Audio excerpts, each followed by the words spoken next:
Sabi ko na yun. Pag nag-oo kasi siya,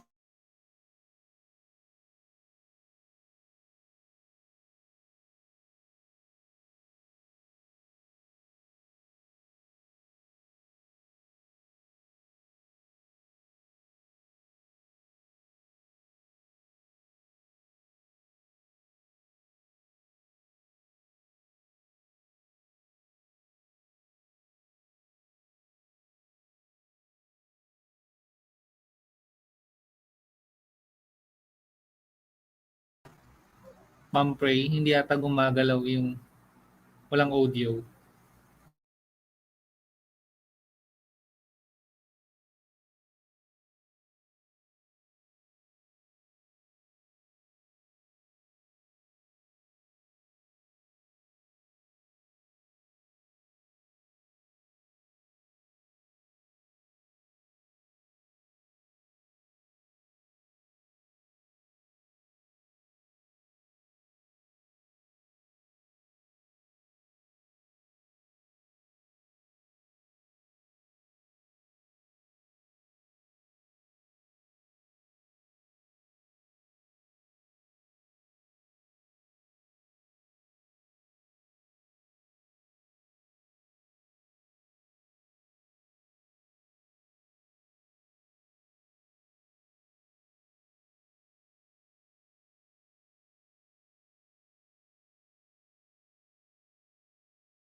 And so, good morning po sa lahat ng ating mga tagapanood dito sa ating Tinig ng Bayanihan with our special episode on cyber safety.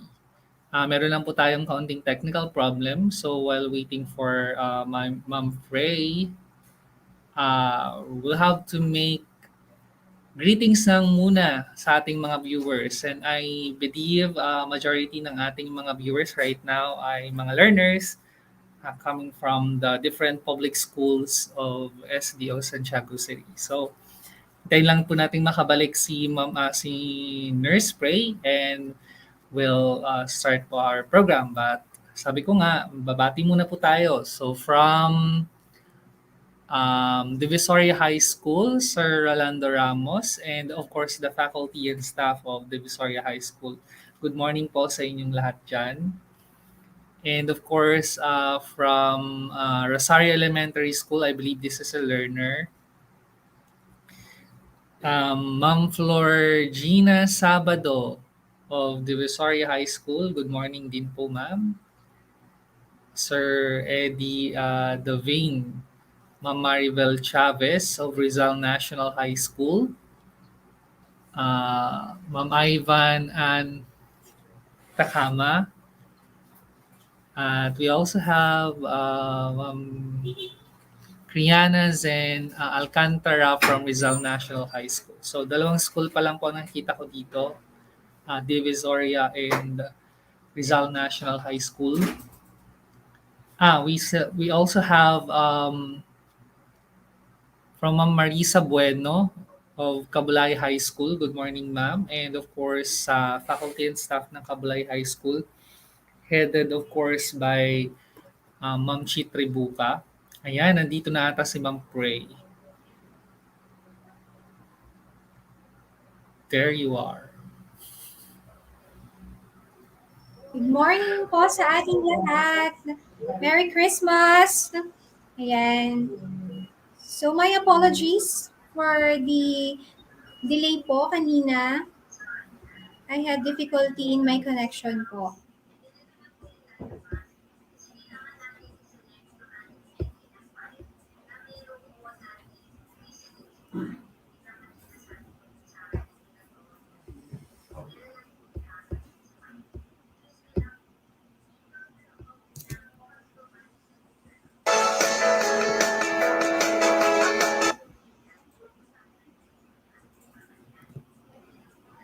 Yes, so I think we can start our program formally.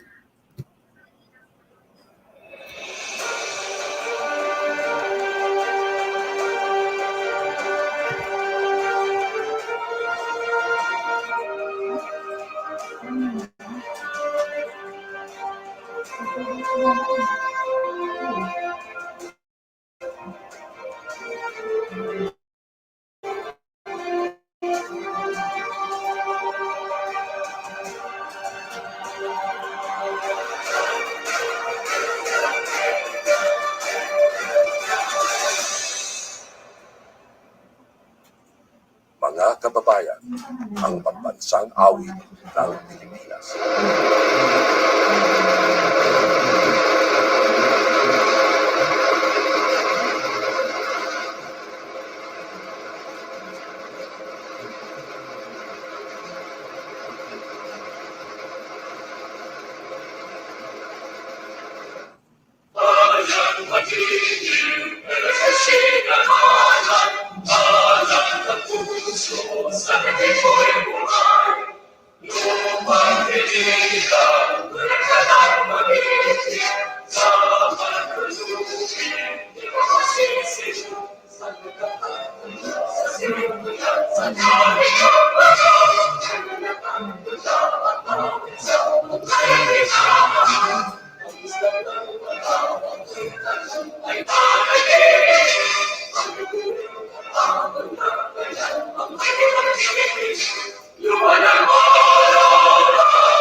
Let us put ourselves in the presence of the Lord.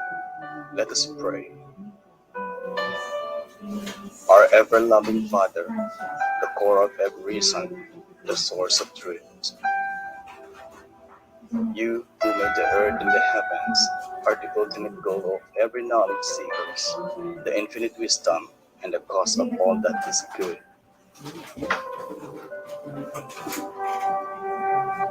We are truly grateful for this opportunity to gather together as a community. Despite the challenges we face each day,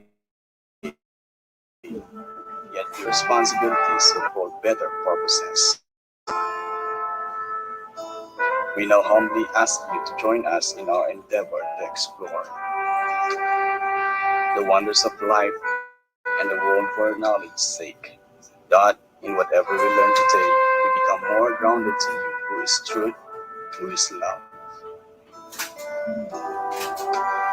We pray that you bless our speakers, the fount of your infinite knowledge, that they can share something worthwhile despite the limited time we have. They can channel all they know and share to us the beauty and truth of living as your child. We pray that you guide our participants, the seekers of your boundless knowledge, that they may continue to persevere in the search and be deemed worthy to share what they will learn from today's session. Sanctify us, O Lord, not because we are worthy of it, but because we believe in your love and mercy, that at the end of the day, we can take home something that amazingly and meaningful. This we ask and pray to Christ our Lord Jesus. Amen and amen. Let us put our right hand on our chest. Together, recite the quality policy. We are a client-friendly institution, always ready to deliver relevant, nurturing, and liberating K-12 basic education curriculum and services to all our customers.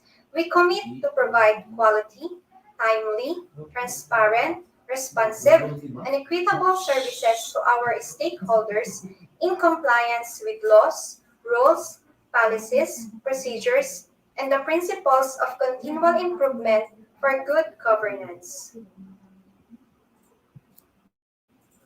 The Department of Education is committed to provide learners with quality basic education that is accessible, inclusive, and liberating through proactive leadership, shared governance, evidence-based policies, standards, and programs, responsive and responsive, competent and committed officials, and teaching and non-teaching personnel, and enabling learning environment.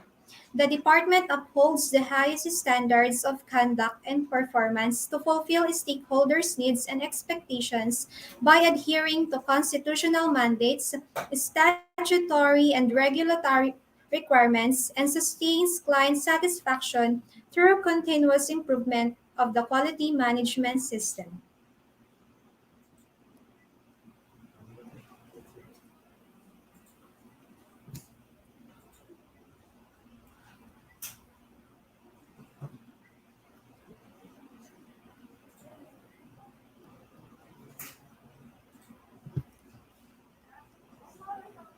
Good morning to all our viewers.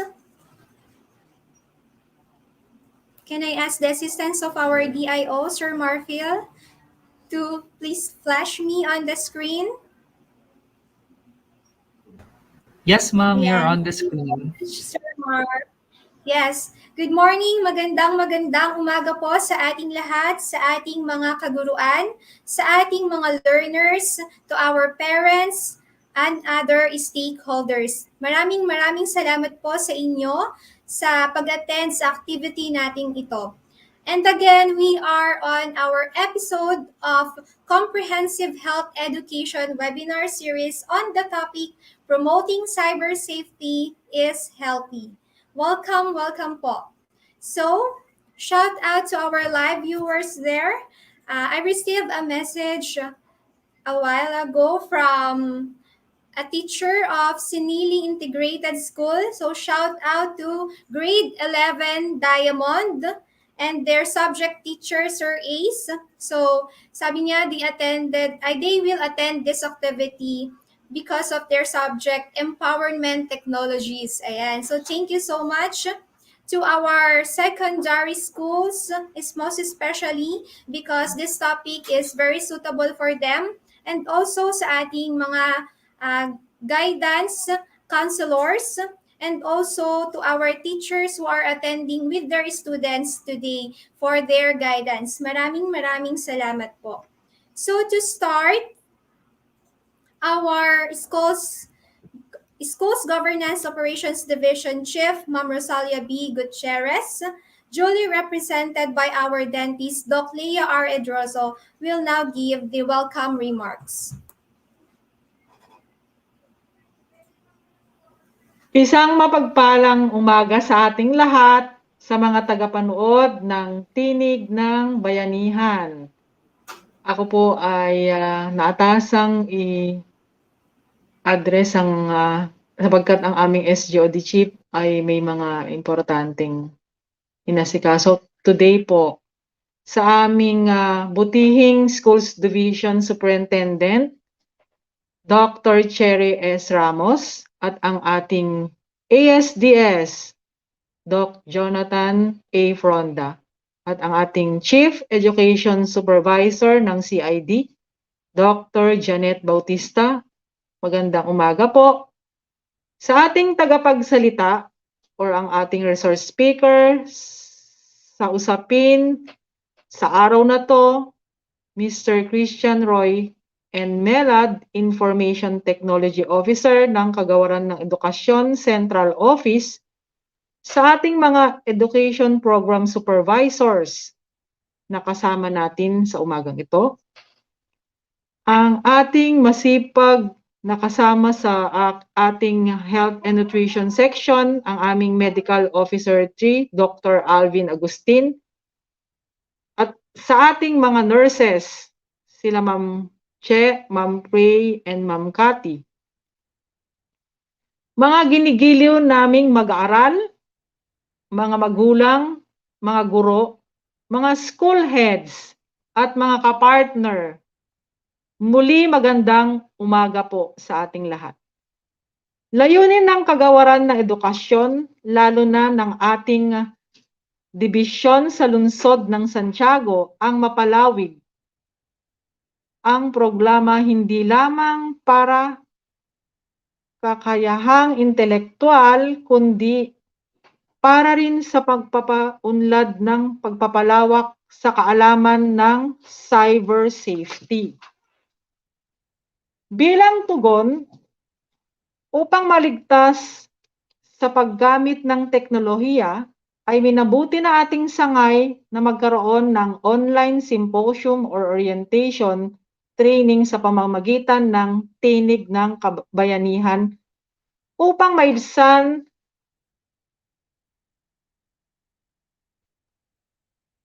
at matulungan ang ating mga mag-aaral at mga magulang at ang ating kagawaran na magkaroon ng ligtas at maayos na kakayahan sa paggamit at pakikipag-ugnay sa pamamagitan ng teknolohiya. Mula po sa panayam ng ating Undersecretary Josephine C. Maribohok, siya ay ang ating Undersecretary on Legal Affairs. Binibigyang din niya na ang kahalagahan ng pagbuo ng cyber world defenses at gawing kabilang ang mga mag-aaral sa pagbuo nito. And to quote, teaching cyber life skills may help learners strengthen their cyber world immune system. There is a need to have a whole of society approach, not just school intervention, to effectively and consistently reduce the online risk of learners in the cyber world. Ayon po sa kanya, kailangan nating magkaisa upang mabawasan o maiwasan ang panganib na maaaring maidulot ng cyber world. Paano po ba natin Paano po nagiging mapanganib ang cyber world sa ating mga mag-aaral? Mr. Israel Deloy of Stairway Foundation has 3 C's in cyber safety. The 3 C's: content, contact, and conduct. Content. A child or a learner can be at risk based on the content he or she assessed online. Contact. A child is at risk through online interactions or through contact. At ang pangatlo, conduct. A child can be at risk based on how he or she conducts himself or herself online.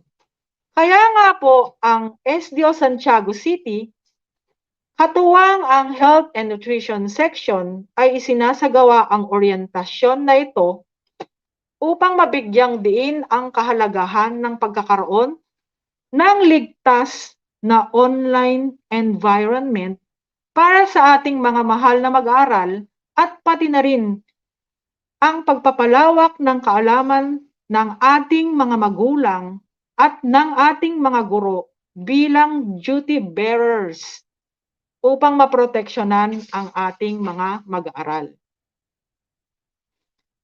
Kaya nga po, tanggapin ninyo ang aking maalab na pagbati sa lahat na nakikilahok at nanunood sa programang ito ngayong araw. Nawa ang kapuluan ng mag-aaral at ang mga paksang tatalakayin sa umagang ito ay makatulong sa ating lahat.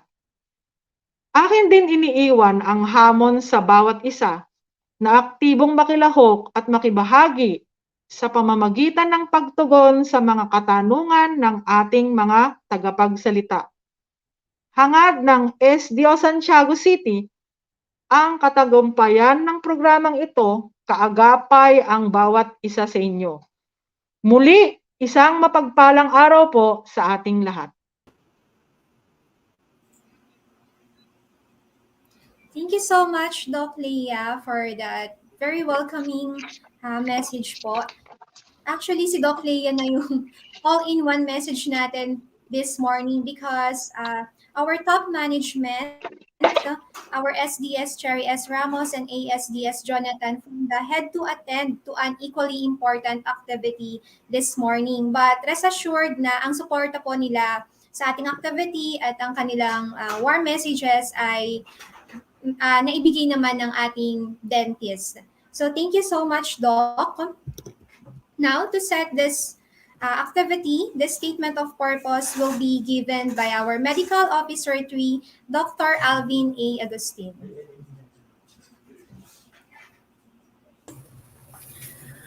Good morning to all, especially to our supportive top management led by our SDS Dr. Cherry Ramos, our ASDS Dr. Jonathan Fronda, SGOD Chief Dr. Rosalia Gutierrez, CID Chief Dr. Janet Bautista, our speaker for today, Sir Christian Roy Melad, and to the Health and Nutrition Unit and the participants of this forum. The internet has become the integral part of today's generation of people, from communicating through instant messages and emails to banking, traveling, studying, and shopping. Internet has touched every aspect of life. As the number of data networks, digital applications, as well as internet and mobile users are growing, so do the chances of cyber exploitation and cybercrimes do occur. Even a small mistake in securing data or bad social networking can prove to be extremely dangerous. If accounts are not properly secured, it makes easier for hackers or unauthorized users to spread viruses or social engineered attacks that are designed to steal data and even money. Such type of issues highlight the need for cybersecurity as an essential approach in protecting and preventing data from being used inappropriately. So it is essential to understand the varied types of risks and vulnerabilities that exist in the internet world. For every user, it is important to think before connecting to someone using online medium. A user should also think prior to sharing any information with other users through the internet. So enjoy this day. Have a fruitful and meaningful day ahead.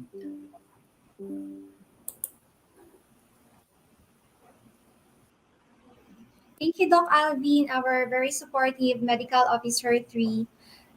So now we go to our webinar proper. I'm sure excited na kayong makilala ang ating resource speaker for today. Ayan.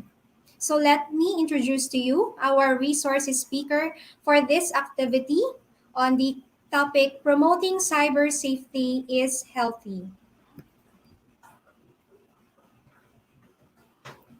Our resource speaker is a charming, handsome man from Tuguegarao City. He is a respectable public servant of Department of Education. Our resource speaker is intelligent as he attained various career achievement at an early age.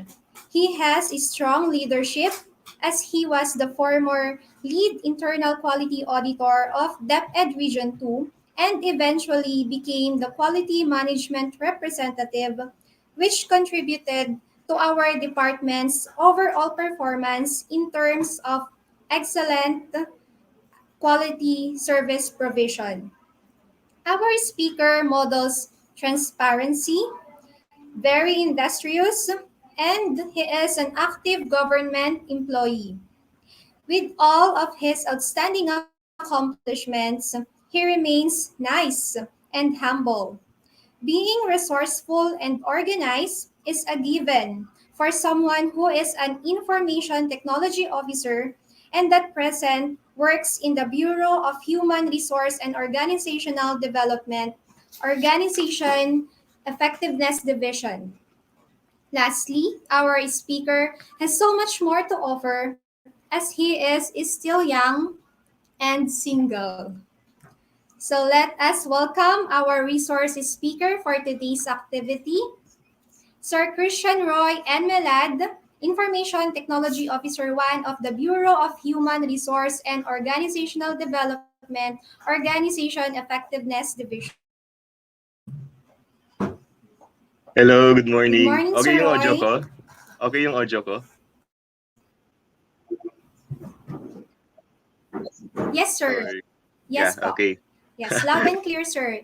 All right. So, Thank you, thank you. sir, the screen is now yours. Okay, sige po. Yan. First, thank you, Ma'am Precious, for the kind words sa introduction. Talagang kailangang sabihin pa yung ano yun, status. Well, anyway, good morning po sa Team Santiago City, DepEd Santiago City, particularly po sa ating SDS, saka ASDS, sa top management natin. And of course, sa SGOD team, sa school health or health and nutrition section. I think you are the um, frontliners in this activity, no? Kayo po yung your activity, cyber safety is healthy, really promotes security and safety not only physically, no, but of course pati na rin yung virtual self natin or yung virtual aspect ng mga buhay natin. So thank you po for having me and for choosing me to deliver this session to you.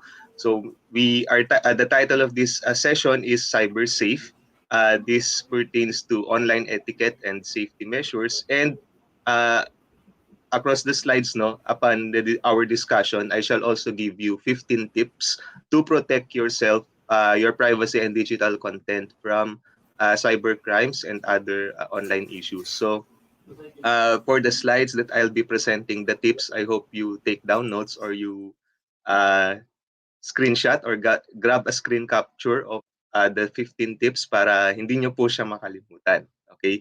So those are general tips. I think most of you, no, majority of you naman ay already aware of how to protect yourself from the dangers of the internet or the cyber world. But it's better also if we review every now and then the different concepts of cyber safety for us also to be well updated with the different updates, no? Sorry, different learnings or different technologies. Kasi every now and then merong mga bagong technologies na lumalabas and we're aware of that.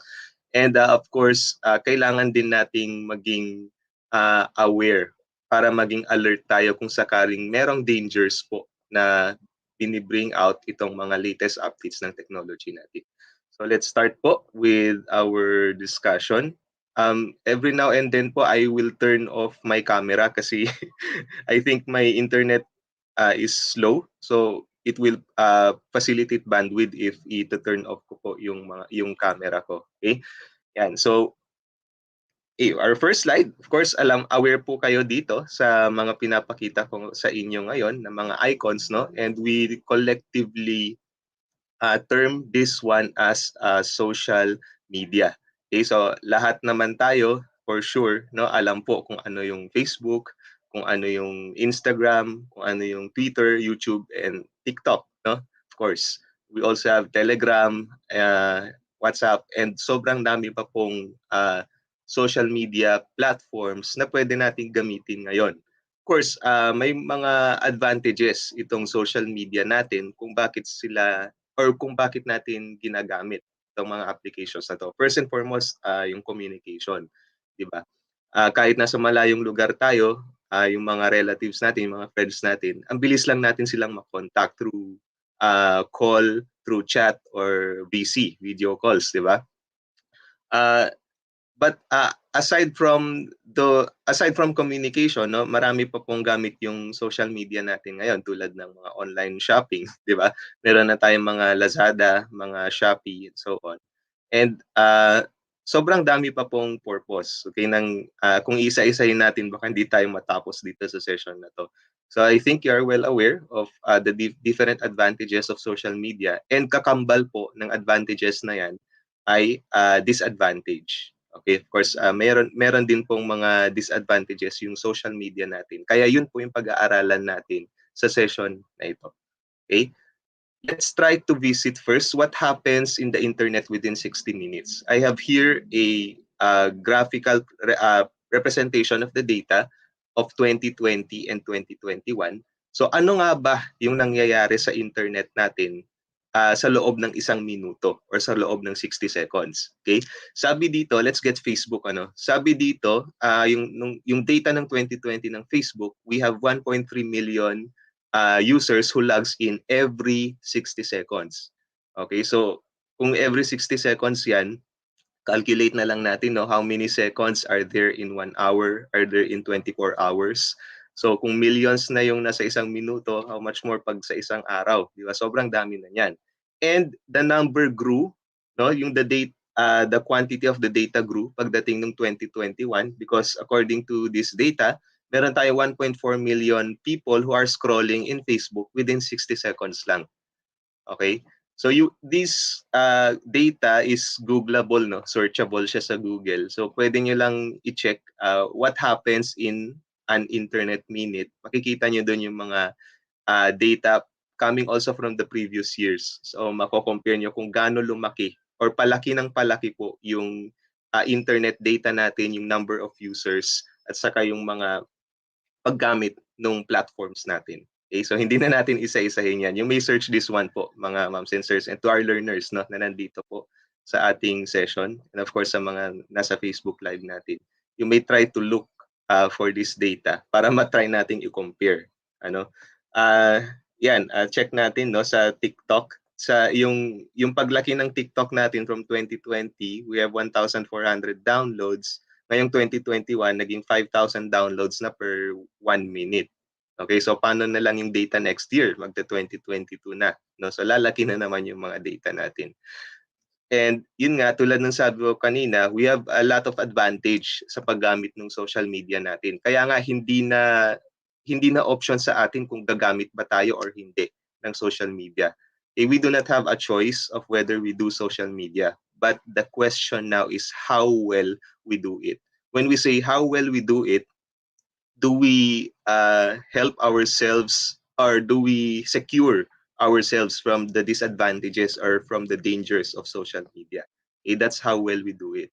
So this statement came from Eric Wallman, an author of Socialnomics. So he was recognized as an author. He has written many books pertaining to social economics, particularly on cyber safety. So we have a lot of topics this morning, but I'll just give you a brief summary or overview of these topics, no? Yung mga importante lang na pwede nating pag-usapan. So yung account privacy natin, image and content sharing, different selfies, the posers, phishing, and lastly about malware. So let's talk first about account privacy. Now, so when we say account privacy, this pertains to the information you share in social media. Okay? So yung sa social media ba natin, pag nag-create tayo ng account, kino-configure din ba natin yung security or yung settings niya, yung privacy natin? Or we let it as is? Okay? Kung ano yung default settings ng social media natin, yun lang ba yung, yun na yung ginagamit natin? We do not bother to visit the settings, the privacy, and so on. Okay? So how do you display yourself, your virtual persona or your digital persona in social media? Okay? Do you post all your status, your pictures, your comments publicly? Or do you practice filtering or setting your privacy status sa mga post mo? Okay, so yung mga settings kasi natin, yung privacy settings natin, meron tayong mga tinatawag na restricted or minsan only me. When we use the terminologies na gamit ng Facebook, it's only me. Then we also have friends, friends of friends, saka public. Okay? Maraming mga accounts na naka-public lang na hindi nila pina-practice yung privacy settings. But then for us to be a safer user of the social media, I think we need to configure or to set or to change the settings of our tweets, our posts, our comments, or photos, no, na ina-upload natin. And meron po tayong tinatawag na term na stranger danger, wherein this is applicable also sa mga learners natin na do you let strangers view your account? Kasi marami rin po dito, not only sa mga bata, but of course sa mga adults din, naka-public yung profile nila so that mabilis silang mahanap ng mga tao, mabilis silang ma-add as a friend. But then, do you think you need that? Do you assess yourself na kailangan mong maging public para mabilis kang makita, mabilis makita yung digital profile mo or yung social media profile mo? Okay, that's a question that you can only answer. So I'll be sharing to you a video regarding passwords. Of course, isa sa mga asset natin sa social media ay yung password natin na dapat hindi natin siya i-share.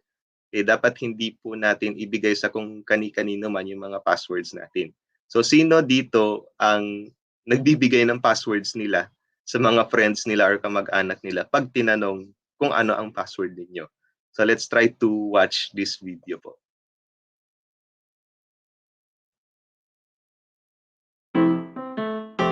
Oh, sorry. Can you hear the sound ng video? Sorry, may I ask? Yeah, I think narinig na lang. Yes, sir. Okay. Sige po. Yan. Sorry, no. Iba pala tong video na to. This video talks about the stranger danger part of social media, wherein do you allow yourself to talk with strangers, no? Yung mga hindi nyo pa na-meet in person, yung mga nakilala nyo lang through chat, inad lang kayo sa Facebook, walang mga profile pictures or any personal information. Nakikipag-chat ba kayo sa mga tao na yon? So let's watch this video, no, kung ano yung danger na binibring out nitong scenario na to.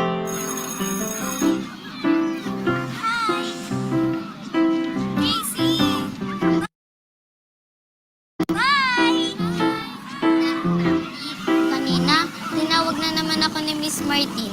Kasi ang ingay ko daw.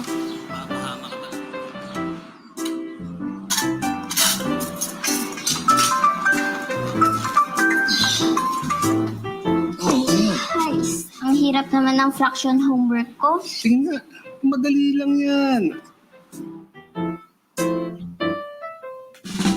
May recital kami kaya ang daming practice. Tatampo na nga ako sa'yo kasi hindi na tayo halos nakakapag-usap eh.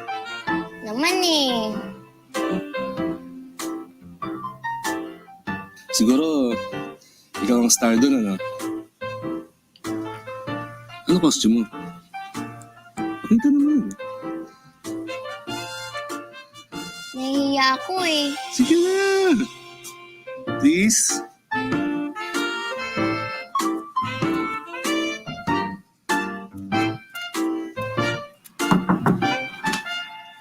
Nak, dinner's ready. Sige po, Dad. Susunod na po ako. Okay.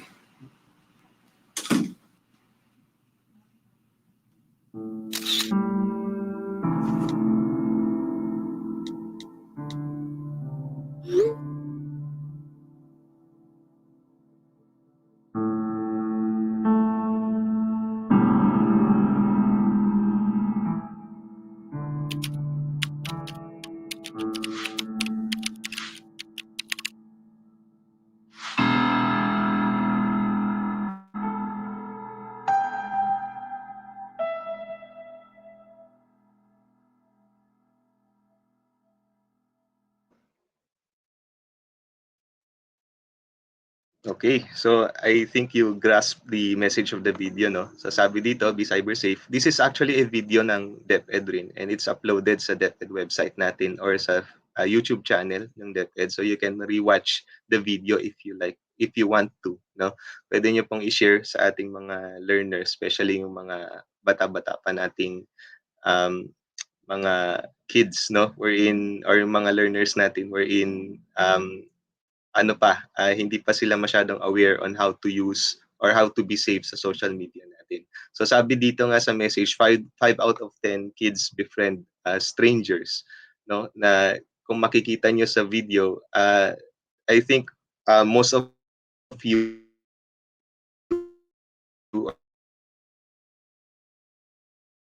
are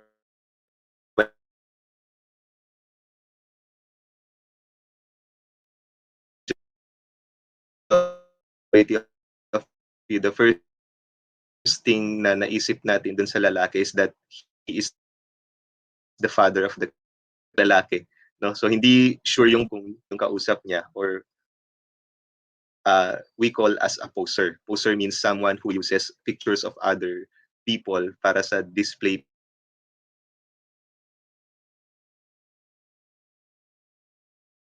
nila or sa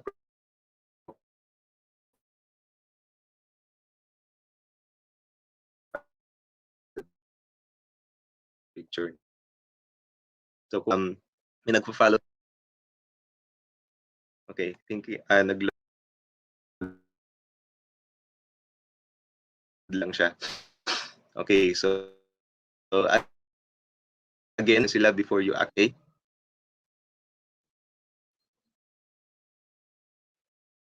Yan. So let's go with in relation to this one, no, yung mga pagpo-post natin ng status natin. Again, you check po, no, yung mga audience ninyo, yung privacy ninyo. So naka-public ba yung post ninyo? I just got yung sa Facebook, no. We have a lot of social media here, but Facebook is still the most popular social media. So ginamit ko na lang na example yung sa Facebook natin. So sa Facebook, you can set the status or the privacy of your post. So yan, meron tayong public, friends, friends, acquaintances, or actually you can filter, no? May mga names na pwede nyong ilagay dyan, or only me. So it's up to you, no? Kung ka-public ba yung post ninyo, you can set it as a public, no? But then if you really want to be a more responsible and safer user of the social media, then wag kayong magpa-public ng mga post. Okay? Meron din po yung sa privacy check-up natin sa settings, no? Na makikita niyo po ito sa settings na not only Facebook but all the social media accounts natin. So you may just view yung settings nila, yan, and check niyo po kung ano yung mga ino-offer nilang settings na or privacy settings na pwede nyong i-secure yung mga sarili ninyo. Yan, so merong mga privacy settings, account security settings, preferences for your Facebook information, safety, and so on. You may just browse. This is an example sa Facebook Mobile. No? But then, like what I said earlier, lahat naman po ng social media natin, merong mga ganitong settings for us to help us secure ourselves from the threats of the cyber world or the digital world. Okay? So, sa passwords, no, let's just have a glimpse of this one. I have here 4 sets of passwords. I have this first 18 characters or 18 digits na password, no? Meron din akong dito na 18 characters din, but then instead of digits, it contains upper and lowercase characters. I also have here a 16, mas shorter, no? Or shorter, 16 character na password, no? But then it does not only contain numbers, but it also contain upper and lowercase characters and symbols. You can see here the dash and itong at sign. And lastly, I have a 13 character password wherein it's also a combination of numbers, small and capital letters, and a lot of symbols there. So the question here is, alin kaya dito yung pinaka-secure? Okay, sa tingin po ninyo, alin dito sa apat na passwords na to yung pinaka-secure? Is it the first one, yung mga may digits with 18 characters in length? We also have the second one, the 18 characters in length and a combination of small and capital letters. Do you think it's the third one, 16 characters only, but a combination of small and capital letters, number and symbols? Or lastly, yung maraming symbols, no? Na 13 characters lang. So which do you think is the strongest among the four? Okay, so I can see sa comment, may nag-comment po, it's the first one. Okay. Yan. So tingin po ninyo, mga ma'am sensors, alin dyan yung more secure. Okay? So for to give you a tip, no, kung ano po yung sagot dito, the longer the password, the safer it is. Okay? So mas mahaba yung password, mas safe siya. And another factor na pwedeng ma-consider for the security of the password is the combination of characters. If your password contains number, uppercase letter, lowercase letter, and symbols, then you are ensured na ligtas yung mga password ninyo. Okay, so I can see here sa comment, meron yung third one, meron yung 13 characters, meron yung first. Okay, so to give you the answer, no, the first one, which is the 18 characters long na password, na it's only numbers, no, wala kang makikitang letters or special characters dyan, that can be hacked within 9 months. Okay, using brute force method, that can be hacked within 9 months. Okay, the second one, yung may 18 characters, no, but then it's a combination of upper and lowercase letters. This can be hacked 23 million years. Okay, 23 million years. So imagine, no, imagine the difference. Yung una kasi puro numbers lang.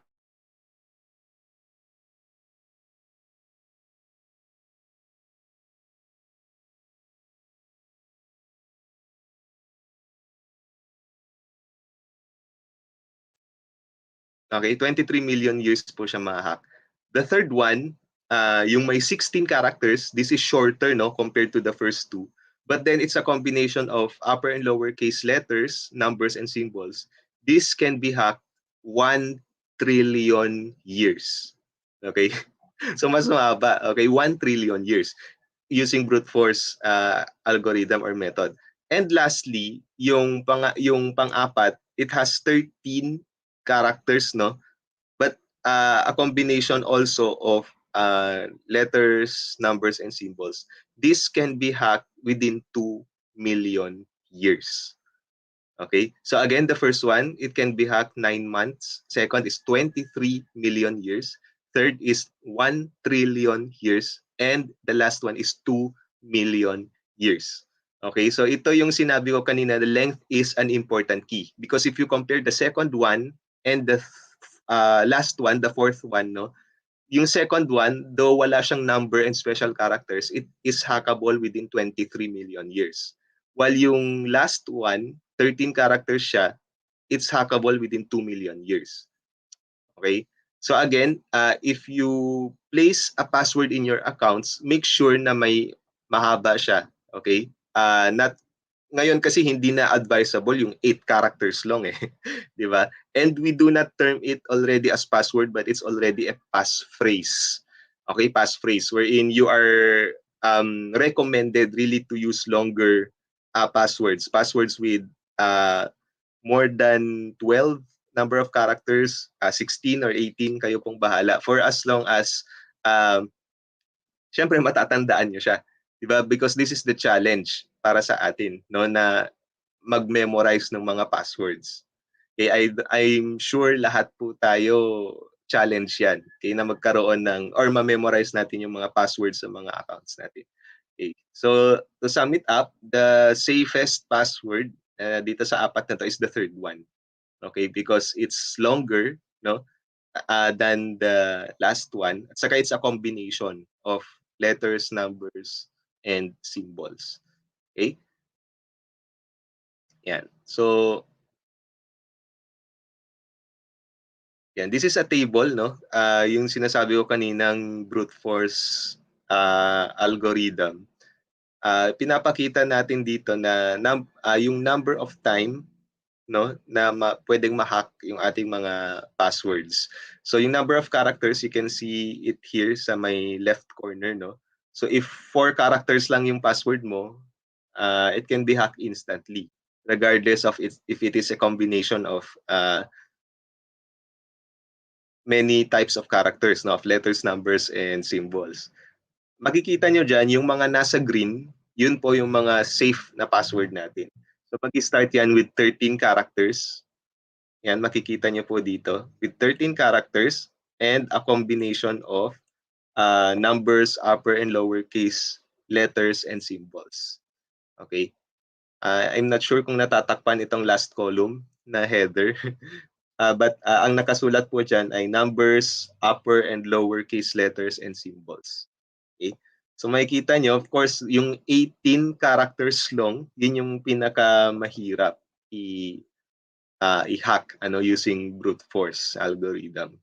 Yan. So again, to sum up itong slides natin sa password, you need to consider the length of your password and the combination of characters ng password ninyo.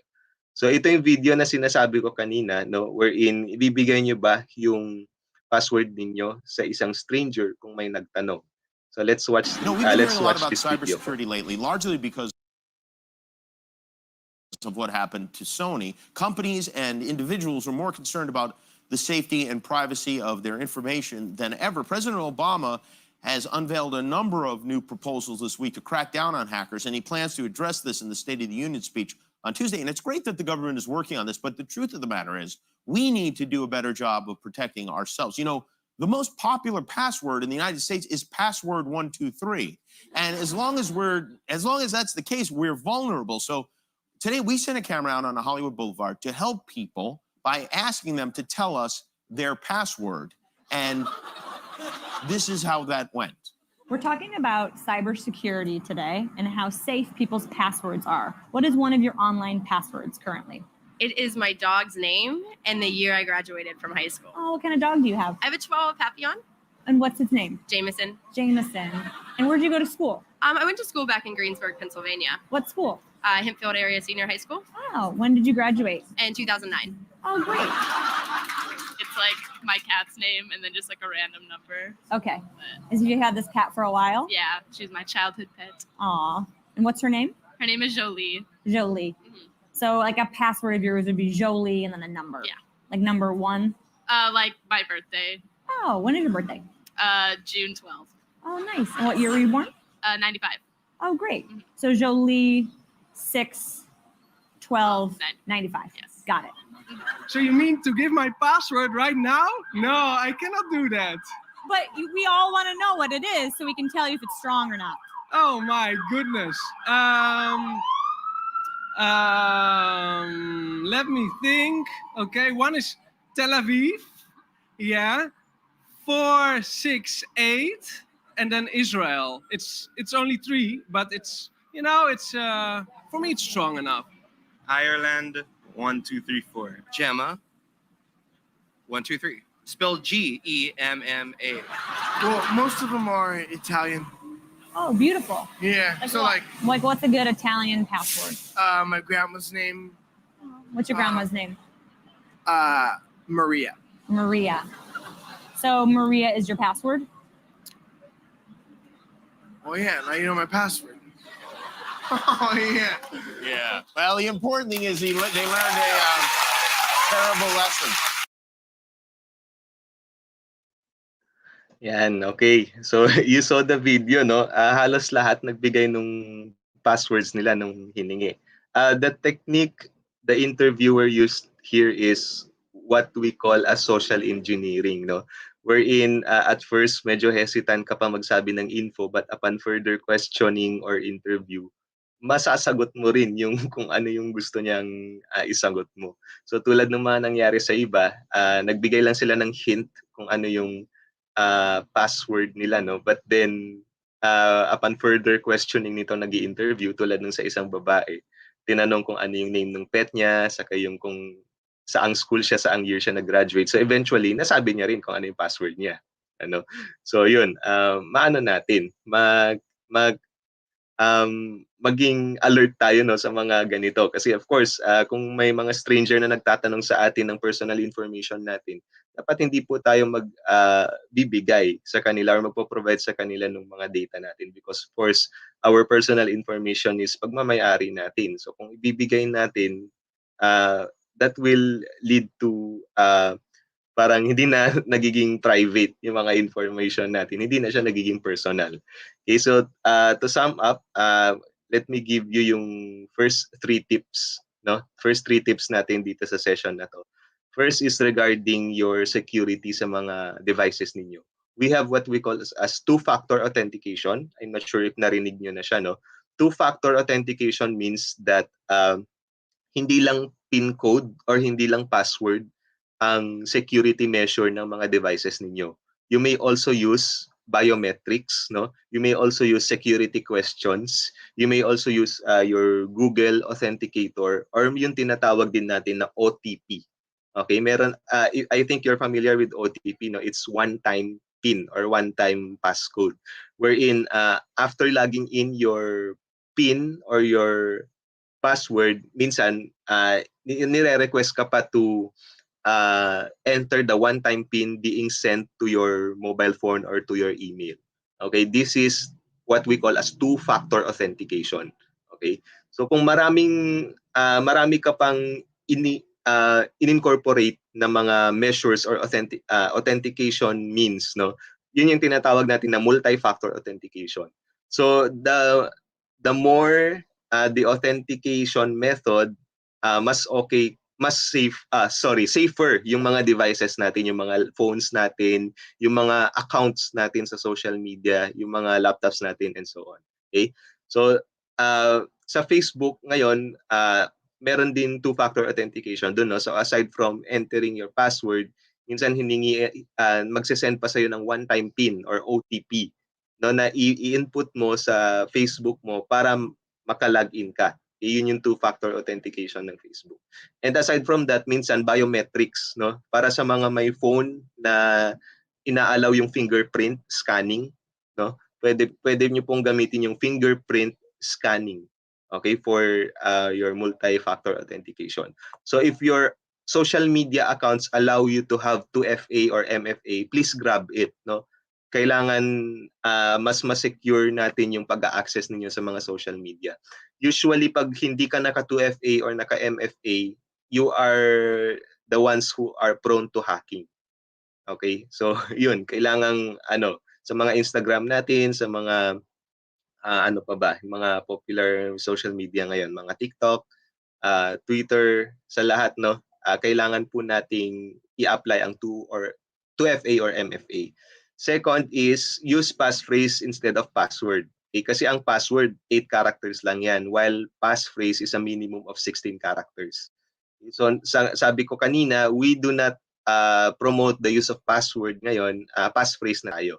Okay, because passphrase is harder to guess than password. And like what we discussed kanina dun sa matrix natin, the shorter the password, the more prone to hacking. So again, there are 2 factors that you need to consider in creating your password. Number 1, the length of your password. So mas mahaba, mas okay. And the second one is the combination of characters. So kung meron kayong numbers, symbols, small case letters and uppercase letters, the better. Okay? So ito, let me give you some examples, no? Yan, ito yung mga example ng passwords natin. So makikita nyo medyo mahirap din siya. But if you use passphrase, tulad ng first example natin, I love ice cream, but with a combination of space, dash, tapos exclamation point, and a combination also of upper and lowercase letters, then that is a secure password. Another passphrase that you can apply, yung tulad niyan, Jerry lives in Abugkasol KY, I can see them, y'all, to be or not to be, that is the question. So kayo na pong bahala, no? You may actually use the favorite, one line sa favorite song ninyo. You may also use that one as your passphrase, okay? Para hindi nyo siya makakalimutan. Kasi the longer the password, again, the better. Okay, so kayo na pong bahala kung ano yung mga imimix nyo na numbers, special characters, and symbols for as long as hindi nyo siya makakalimutan. And another tip, unique passphrase per account.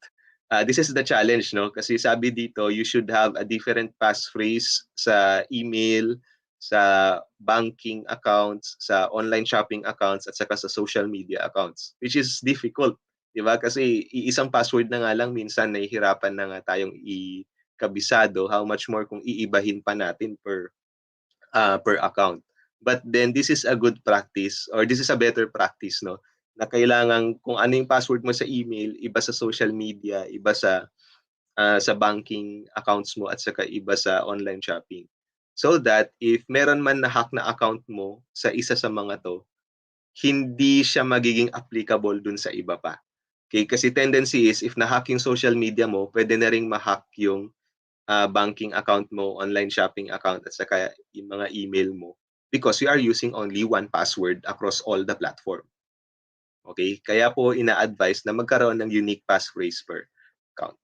Okay? And if nahihirapan po kayo, you may apply what we call as lit speak, wherein yung sinasubstitute natin yung mga letters into symbols or numbers. So for example, itong A, you may substitute letter A sa at symbol or number 4 because number 4 looks similar to A. You can also substitute letter S with number 5 or actually the dollar sign, ano, kung gusto nyong gumamit ng dollar sign. So this is what we call lit speak, wherein we substitute special characters and numbers sa mga letters. So this will also aid you sa paggawa ng mas secure na password natin. Okay, so I hope you picked up the three tips natin, no? And we have 12 more tips to go as we progress with our slide. So we'll go to image content sharing natin. Okay? Yan. So of course, basic questions, no? Basic personal information questions natin. What's your name? Where are you from? Where do you live? How old are you? Or when is your birthday? And what do you do? Okay? So yan yung mga personal information natin na pwede naman nating i-share, no? But again, it's up to you on how you share it, whether it's publicly ba or sa mga friends mo lang, sa mga kakilala mo lang. Okay? We also have here a set of information, yan, mga full names, feelings, mga address, present pictures, birthday, places you go, hobbies, and so on. So all of these are personal information, no? However, with your you need to practice, no? You need to practice not to share publicly lahat ng mga information mo. Okay? So Kasi there are instances wherein itong mga personal information mo, sila rin yung mga ginagamit mo to secure your accounts. And also, uh, it may bring a lot of disadvantages sa digital persona mo, no, if you overshare. Okay, so yun yung key term natin. Do not overshare. Okay, so practice nyo lang po or mas maging alert tayo, mas maging maingat tayo, no, sa kung ano yung mga gusto nating i-share sa public o kaya sa mga friends lang natin. Okay, so bottom line here is I do not advise you to post publicly yung mga information ninyo. If possible na friends nyo lang yung makakakita, then friends nyo lang. Okay? Yan. Because, yun nga, it's all right to share information online, but there are some personal information which should not be shared for safety purposes. Because whether you like it or not, for most of users, there is no privacy online. And of course, privacy is an extremely valuable thing. Okay, pero saka mo lang marirealize na valuable siya if nawala na sa'yo yung privacy na yun. Okay, so we avoid oversharing personal information. Okay, so that's it for personal information. And speaking of sharing information, no, may mga instances na nag-share tayo ng contact numbers natin sa mga email, no? And kapag nag-share tayo because I don't know, maybe nag-register kayo sa isang form, meron mga promos, di ba? Meron mga ano pa ba, yung mga basta yung mga nagre-register tayo, no, minsan hinihingi yung mga email sa contact number natin. Ayan. So, ngayon, may mga nare-receive na ba kayo or na-experience na nakakuha ng text or email about making money online or na-hire ka sa isang online job?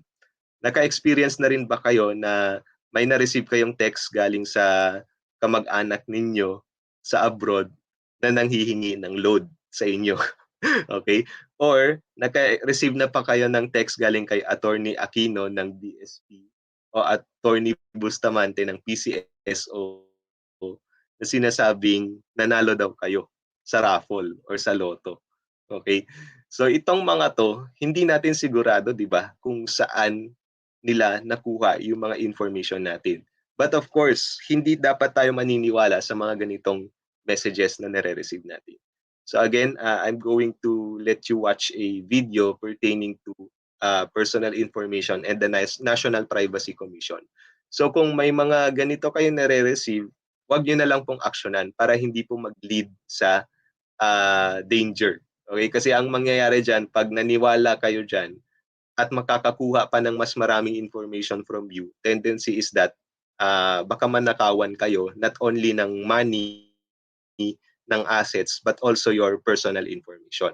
At magkakaroon ng tinatawag natin na identity theft, wherein this particular person will become your poser. Okay? Meaning, gagamitin niya yung mga account mo para magkaroon ng mga transactions. Okay? Baka sa bank or not only sa bank, no, baka kung saan pa niya gagamitin yung personal information niyo. So let's watch this video from the National Privacy Commission. Nakakaasar, no? Would you believe may naloloko pa rin ito? Minsan ang teknolohiya, hindi puro happy at lucky lang. Pag nakompromiso ang iyong personal information at privacy, maaari itong makasama sa ating finances, ekonomiya, social life, love life at iba pa. Halimbawa, pagbukas mo ng email mo, daming messages na nag-o-offer. Di mo naman knows.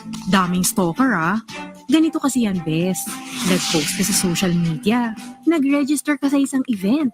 Hiningi nila yung personal information mo. Dahil excited ka at libre, binigay mo naman. Yung personal info mo, minsan, pinapasa ito para sa profiling o direct marketing. Buti ganyan lang. Paano kung ganito? Shocking, no? Pero don't stress yourself dahil meron na tayong batas dyan. National Privacy Commission ang kakampi mo sa iyong right to privacy. Life goal natin, ang maayos at secure na processing ng personal information mo. Know your rights, bes. You have the right to be informed, right to object, right to access, right to rectification, right to erasure or blocking, right to damages, right to data portability, at right to file a complaint. Maaari mo itong ipadala sa complaints@privacy.gov.ph. Kung may iba ka pang katanungan, ipadala sa info@privacy.gov.ph. Galing, di ba? At kung may magkakasala, National Privacy Commission din ang kakampi mo. At may kaparusahan sa paglabag ng right to privacy mo. Bes, ikaw lang ang pwedeng magsabi kung kanino ka magtitiwala. Yan ang ibig sabihin ng privacy. Visit www.privacy.gov.ph. Okay, so tulad po nung sabi ko kanina, no, wag na lang po tayong mag-entertain ng mga messages coming from strangers so that hindi na po tayo mag-lead sa pag-contact dito sa NPC or sa National Privacy Commission because saka po natin i-contact yung NPC kapag meron na pong nangyari. Okay, pag meron na pong breach or na-compromise na po yung ating mga personal information.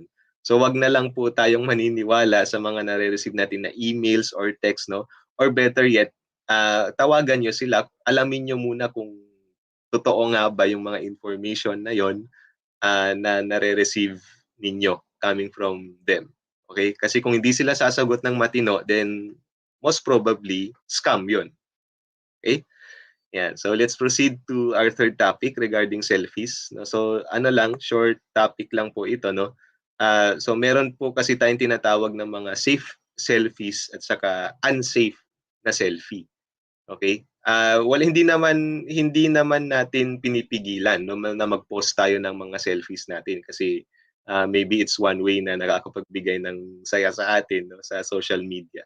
But then ensure that yung mga pictures or yung mga selfies na pinopost natin ay safe. Okay? So we have here 4 examples of safe selfies. Yan. So safe yung mga yan. And we also have samples of unsafe selfies. So bakit natin tinawag na unsafe itong mga to? So merong mga sensitive items kasi na pinapakita dito sa selfie such as the first one, yung nag-smoke. Pangalawa, yung nagpo-point ng gun. Ano? Then pangatlo, we have what we call as cliffy, no? Wherein you show more skin, no?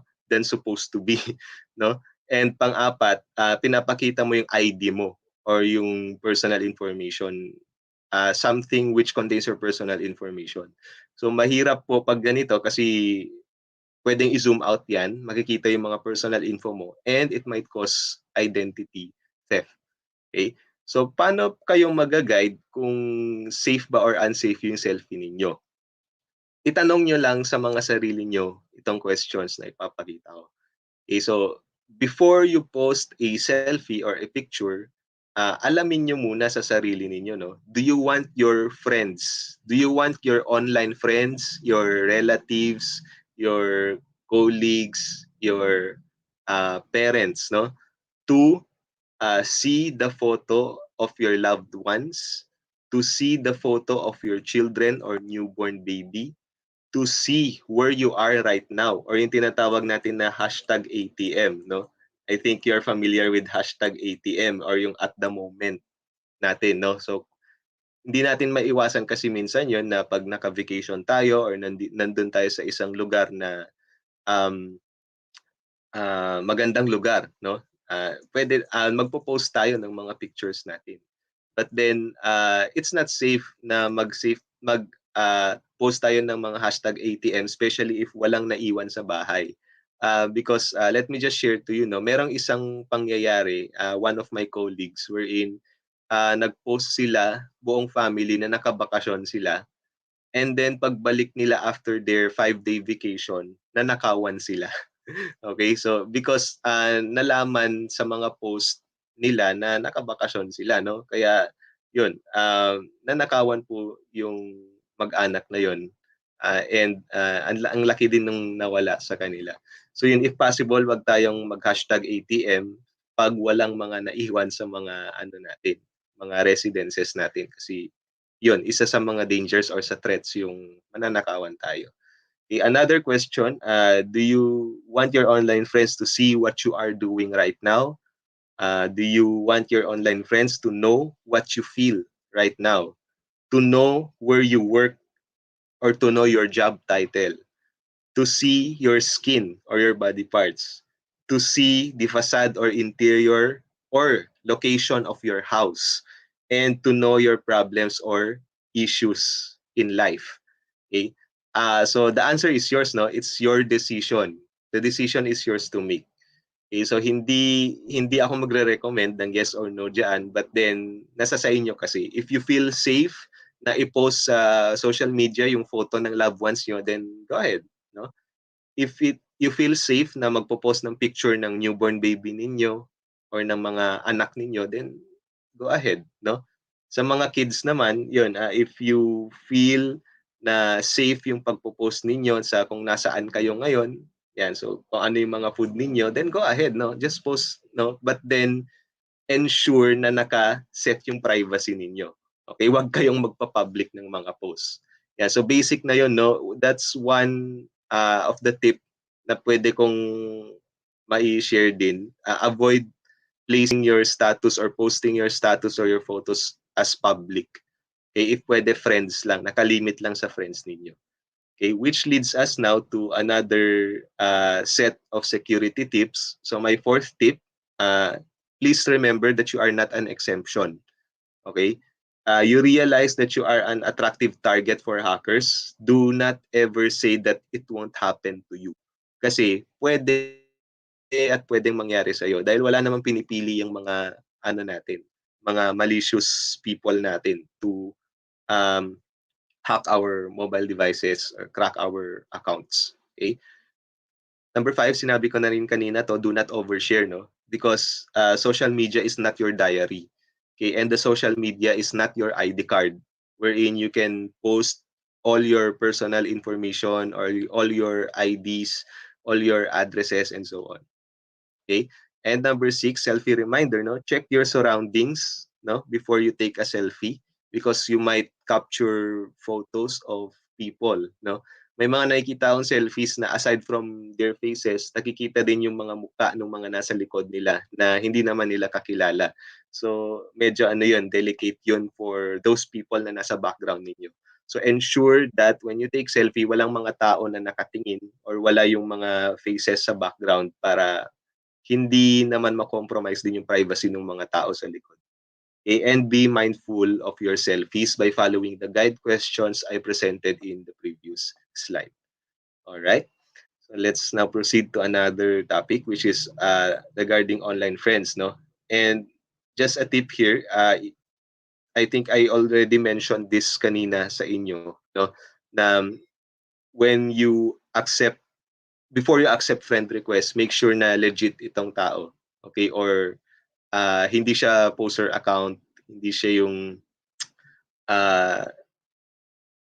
hindi siya gumagamit ng profile pic ng iba or ng information ng iba.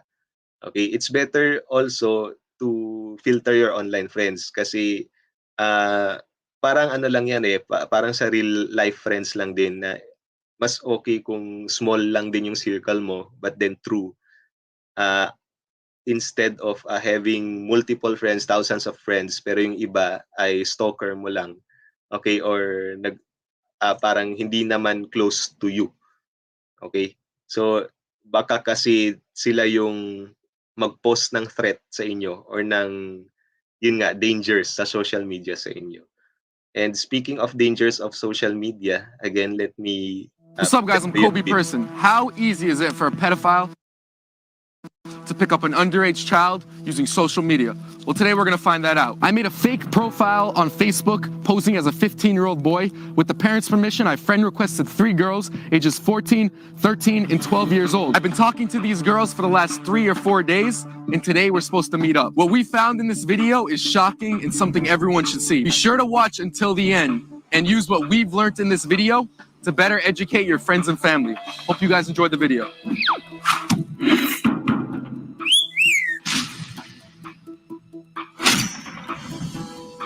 This first girl, her name is Michaela. She's 13 years old. We've been talking on Facebook for the last couple of days, and we're supposed to meet up at the park later when our parents leave the house. I'm just waiting right now to get the text that our parents have left the house. So I just got a text. My parents just left. I can be at the park in 10 minutes. We're gonna go see if she comes in 10 minutes. We're gonna go right now, set up all the cameras, and just be waiting there for her. So she said she's gonna meet me at the park playground. So this is the closest to her house, she said. So right now I'm texting her that I just got here. All right, I'll just wait, see what she says. She said, okay, I'll be there in 5 minutes.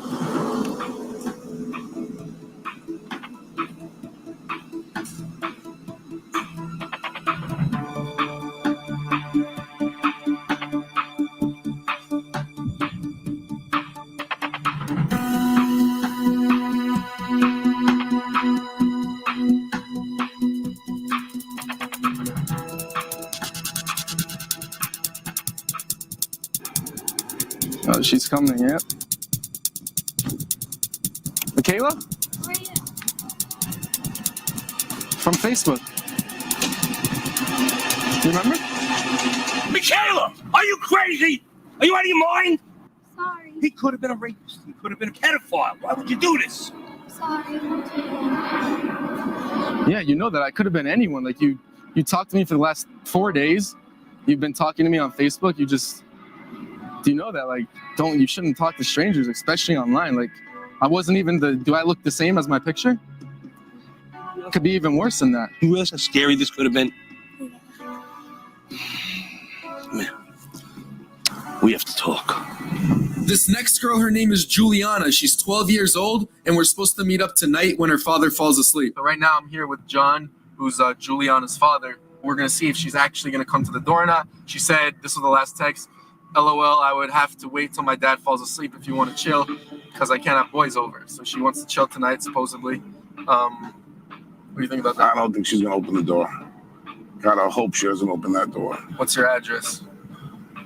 I pray she does not respond to this. Well, I can't say the address, but she literally just texted the address. Start driving to the address close by. My dad's going to drop me off. All right, so she just said, I think my dad fell asleep. You can come now.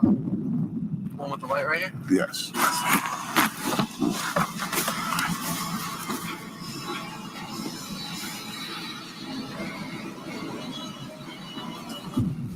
I'm outside. Come to the front door.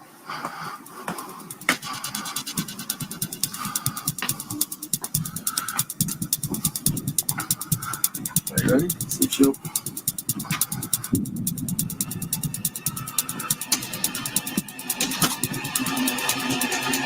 Juliana, get over here. Get over here. What's wrong with you? What's wrong with you? I'm sorry. How can you do this? You're 12 years old. This guy's 20 years old. You could have been raped and murdered. We already lost your mother. What would I do if anything happened to you? What would I do if anything happened to you? I love you. Don't you ever do this again. Don't you ever do anything like this again. I'm sorry. This next girl, her name is Jenna. She's 14 years old. We've been talking online over text message and even had a phone conversation. So right now we have the parents of Jenna. Jenna thinks her parents are going out tonight for date night. She thinks my brother is going to be driving, so she's going to get in the car, but she doesn't actually know that it's all just me. So I'm going to text her right now. Did your parents leave yet? Yeah, like 15 minutes ago. Do you think she's going to go through with this? No way. Absolutely not. I don't even believe it's her. I'm Okay. not going to have friends playing around with her. What's your address? All right, is this your house? Yeah. Yeah. Okay, let's go. All right.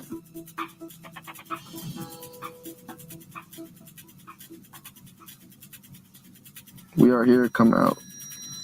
You don't think she's coming out? She better not be coming out. Oh, I see a door opening. Yeah, please.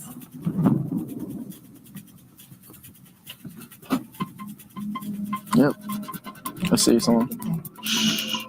Can't believe this. Yeah. Hop in. He's in the back. Over here.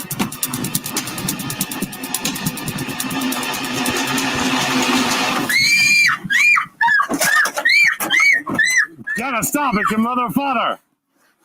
Jenna, look, turn around. Turn around. Turn around. How could you dare go into a stranger's car? What are you thinking? Just explain. Give me your phone right now. Give me your phone now.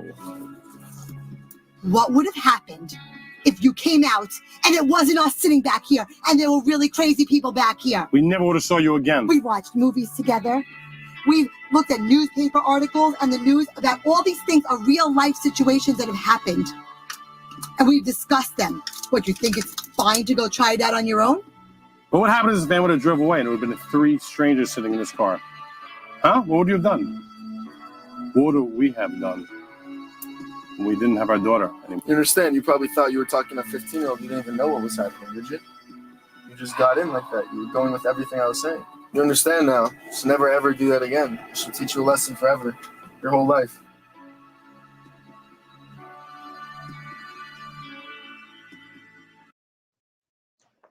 Okay, so this particular video is applicable for parents na and of course for our kids din na iwasan din nating makipag-usap with someone a stranger, especially if hindi natin talaga sila kilala, no? Tulad nung nakita natin dito sa video na to, nakipag-meet sila dun sa tao without knowing kung sino ba talaga siya, and gumamit siya ng isang profile picture na hindi naman siya, no? Kaya nagulat din yung tatlong babae nung na-meet siya kasi iba yung profile picture, iba rin itong lalaki. So paano na lang kung totoong buhay pala yan, no? At hindi siya social experiment. So malamang may nangyari ng masama dito sa tatlong mga kids na to. Okay, so we avoid talking with strangers unless makilala natin sila muna, no, ng lubusan, no. So not all people you add as friends are really who you think they are. Okay? Make sure na yung mga information nila ay totoo, no? And online strangers may access your account and use your information without your consent. Okay, kaya nga po ina-advise natin na wag nating i-public lahat ng mga personal information natin, yung mga address, mga full name, especially yung mga middle names ninyo, no? If possible, hindi na natin sila ipakita sa Facebook. Kasi minsan middle names, yun yung mga trigger or cause ng pagka-hack ng mga accounts. Okay? And lastly, online strangers might also insinuate grooming for sexual purposes. Yan, so tulad nung nakita natin sa video kanina. So yun, bottom line again, parang sa real life na do not talk to strangers, ganun din sa social media. Okay? Do not talk to strangers. Yan. Kilalanin mo muna sila kung sino ba talaga sila before you engage with meetups or other activities with them. Okay? So let's go with the next phishing, no? Phishing with spelled with a PH. Yan. Phishing means a certain malicious person or an attacker pretends to be a trusted entity or a person in different forms of communication, in email, in chat, in text, social media, and so on. So itong mga phishers, okay, na tinatawag natin, nanloloko sila ng mga tao by allowing people, no, to click yung sa mga links, no, or install malicious files or apps, no, or games sa mga, especially sa mobile natin, mga games, no. So nagsesend sila ng mga link, click this link or install this game or install this file because it will give you advantages, entertainment, and so on. Okay, but in fact, hindi pala totoo yun. Okay, pagka-click mo ng link, pwedeng mag-install sa mga phone mo or sa devices mo ng malicious software at pwede kang makuhanan ng information by controlling your devices. Okay, kaya siya tinawag na phishing kasi this particular person fishes, no, personal data or personal information from your social media accounts or from your devices. So let us be alert, let us be responsible, and let us be mindful of what we are clicking or what we are opening, no, sa mga emails natin or sa mga chat natin. So let me give you examples, no. this is an example of phishing wherein a certain website, no, pretends to be a legit website. So makikita natin dito, there are two PNB websites wherein one is legit with this particular link or URL, portal.pnb.com.ph. This is the official link, no, ng PNB natin. While the other one, though it looks like PNB, ang link niya is ocp.zulia.gov.ve, which is sobrang layo with the PNB. So ang mangyayari diyan, if you are not aware of what's happening, no, hindi mo titignan yung URL. Okay? Ang i-check mo lang, this is PNB. So ang mangyayari, you will log into your account, you will log in your username and password, and nakuha na nitong fisher or nitong mga nagfi-phishing natin yung account mo. So ang mangyayari dyan, ilalog in nila yun sa legit na account ng PNB at ang pwede kang makuhanan ng pera or manakawan ng pera, especially kung merong laman yung sa PNB account. Okay, another, we also have here BDO. No? So makikita nyo, this is a BDO website, but then the link is not BDO. Okay, it's servelder.com/ you can see there the characters. So yan, so kung hindi tayo aware, no, magla-login tayo dyan, magkiklik tayo ng mga accounts natin or mag-access tayo ng accounts natin tapos hindi natin mamamalayan na fisher na pala itong gumagawa nito. Okay, so ensure that yung mga vini-visit nating websites ay may correct na mga link, okay, or yung tinatawag natin na URLs, okay, before kayo mag-login sa kanila.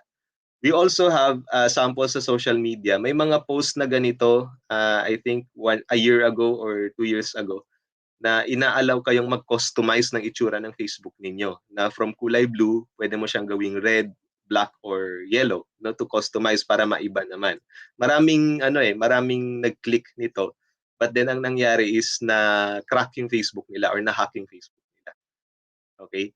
So yun, make sure na hindi po kayo magkiklik ng kung ano-ano. I-ensure nyo muna na legit sila.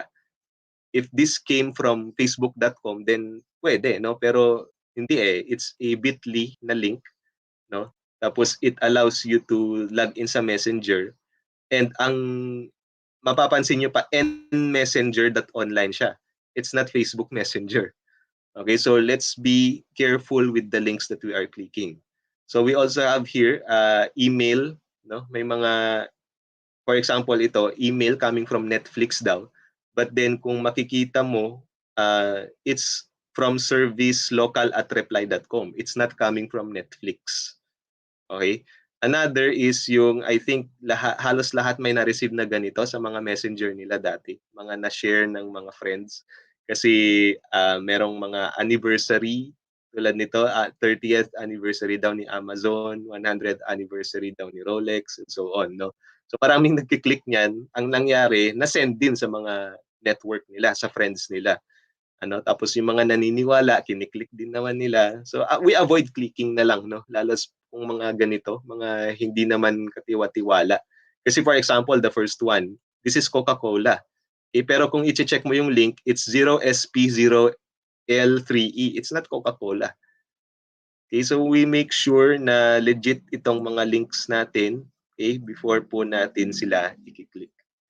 Yan. Then meron pang iba, ayan, yung mga bigla-bigla kang natatag sa mga sensitive video, Yan, so mahirap na mag-click ng mga ganyan kasi ang mangyayari, may bot na magmamanipulate sa account mo tapos itatag yung mga friends mo rin dito sa mga video na to.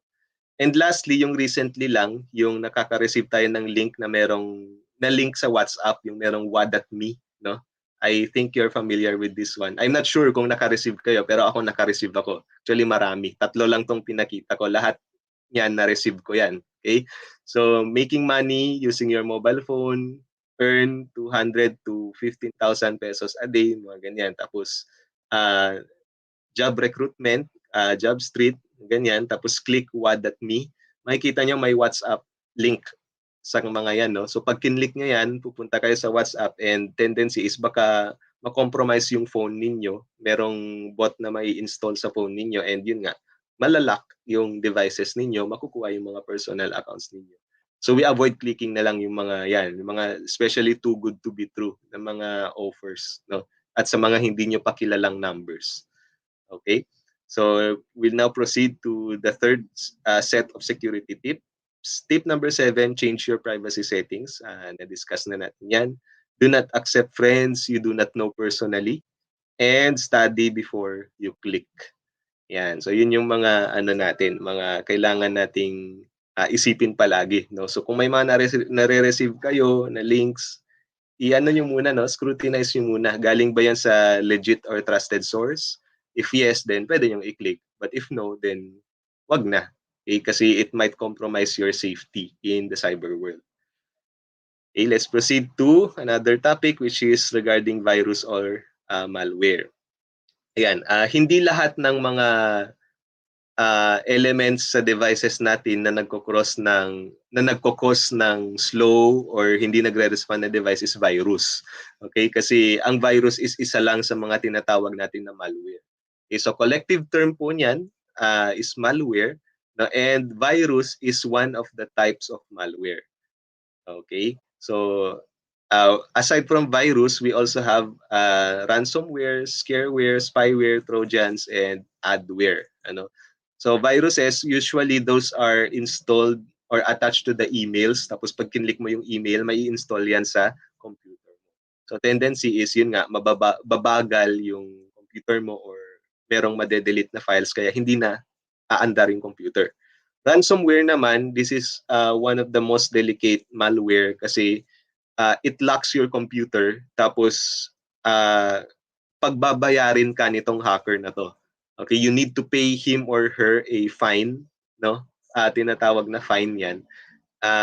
Usually malalaking amounts. Na pag hindi mo siya binayaran, hindi niya ibabalik sa dati yung computer mo.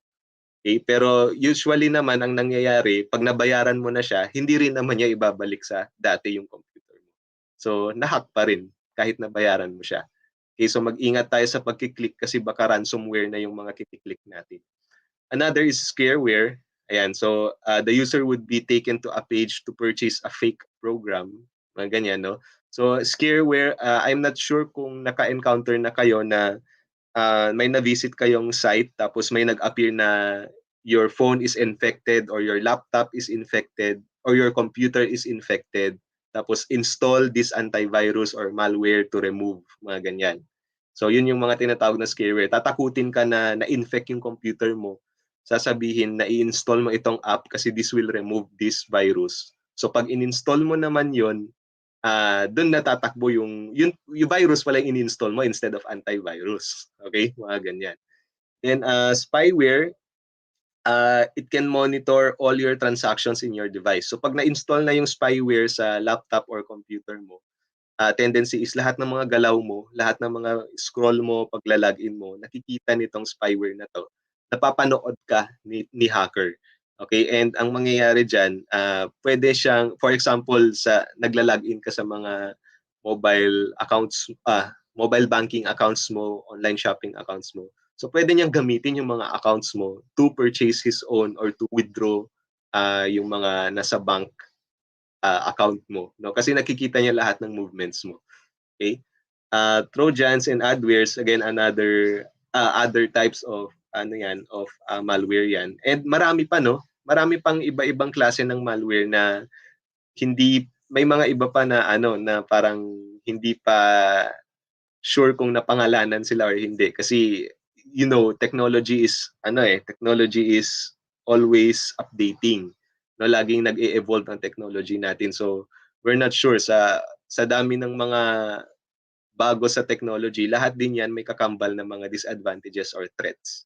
Okay, so better talaga na mag-ingat tayo, no? Let us practice yung safety natin sa internet. Okay, so let's proceed to my 10th security tip.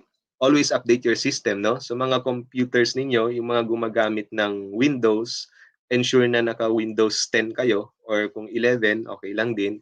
And ensure na naka-turn on yung updates, Windows update ninyo para ma-update po kayo always, no, sa mga applications na naka-install sa Windows ninyo.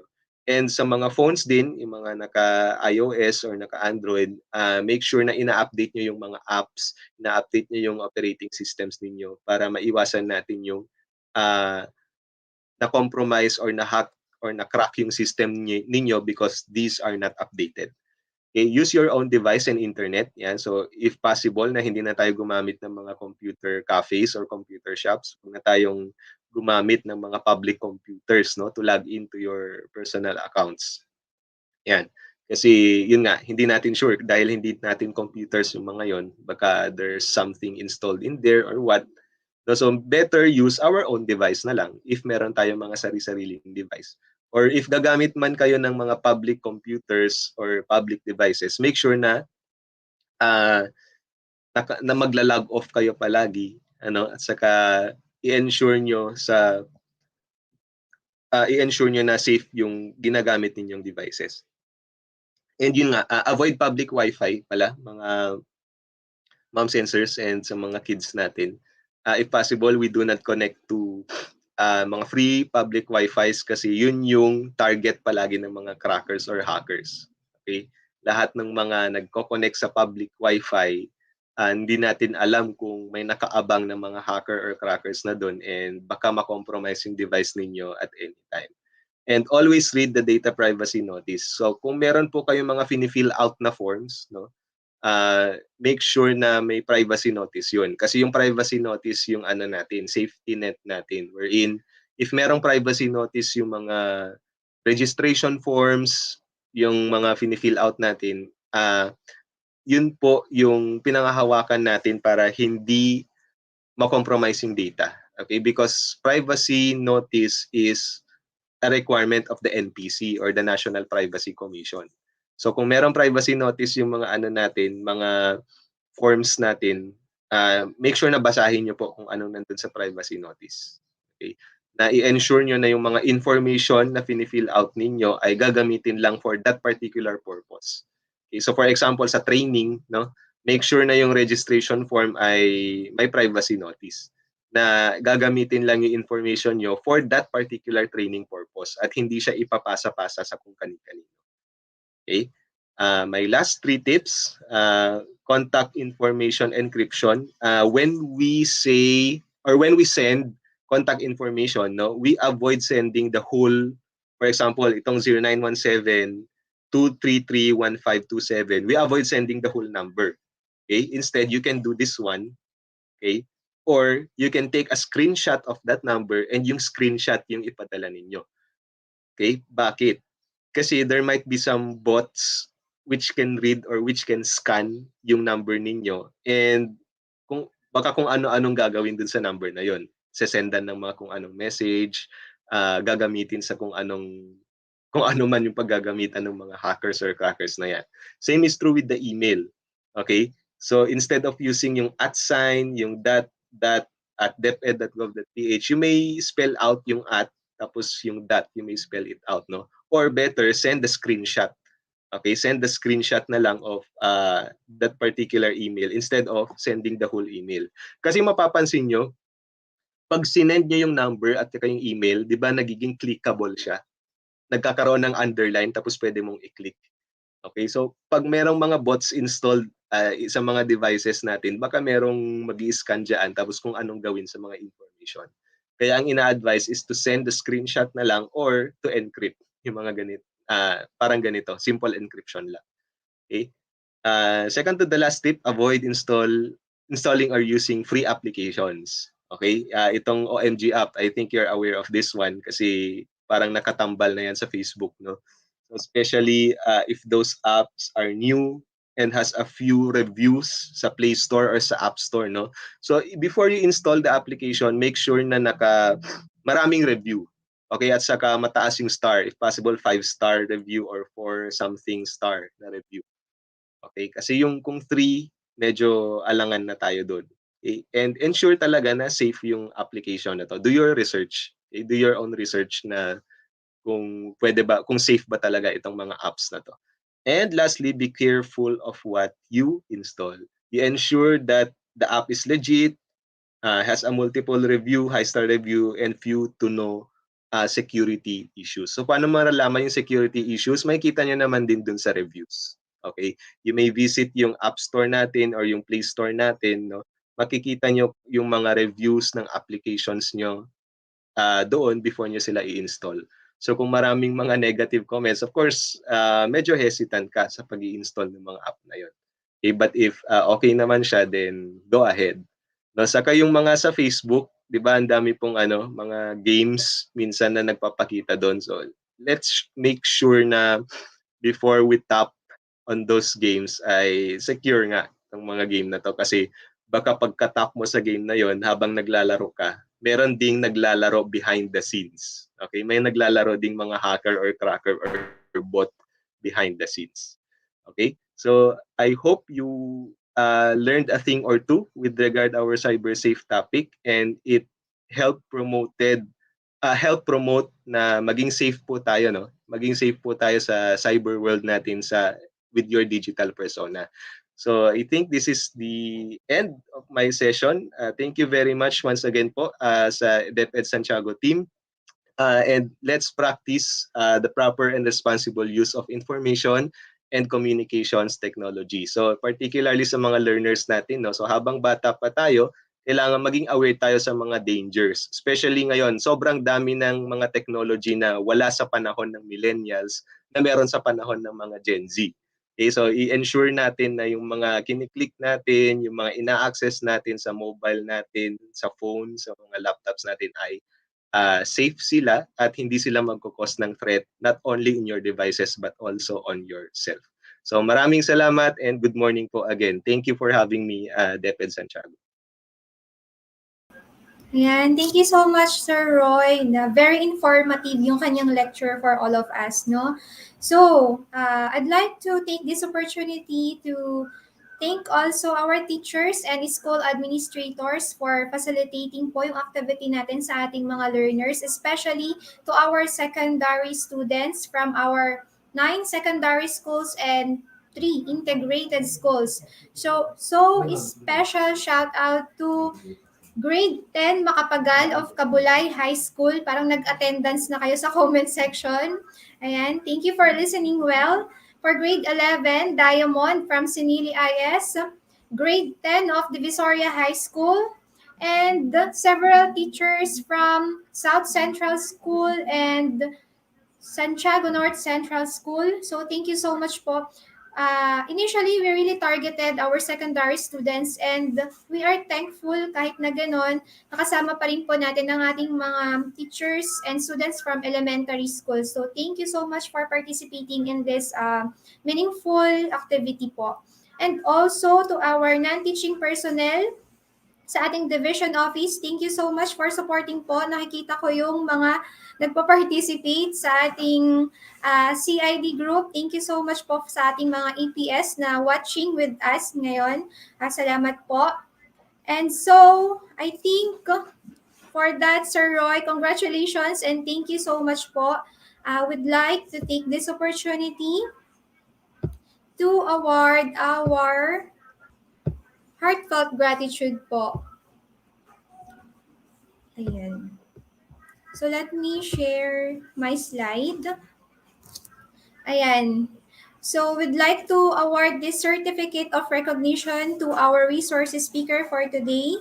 Let me read po the content. Republic of the Philippines, Department of Education, Region 2, Cagayan Valley, Schools Division of Santiago City awards this certificate of recognition to Sir Christian Roy and Melad for having served as resource speaker during the comprehensive health education webinar series on the topic Promoting Cyber Safety is Healthy, held at Schools Division Office of Santiago City through online streaming on December 7, 2021, given this 7th day of December 2021 at SDO Santiago City, Philippines, signed Cherry S. Ramos, Schools Division Superintendent. So thank you so much, sir. Ayan. Thank you rin and congrats. Yes po. So I think this is now the right time to entertain several questions kung meron man because napaka-clear naman ng napaka-clear naman ng lecture ng ating resource speaker. Ayan, so you can use our private chats sa ating mga online classrooms ngayon, sa ating comment section, sa ating page for your questions, if meron naman po. Ayan. From Ma'am Adelfa Langit, thank you, Sir Roy. Thank you daw po, sir. Ayan, thank you so much po.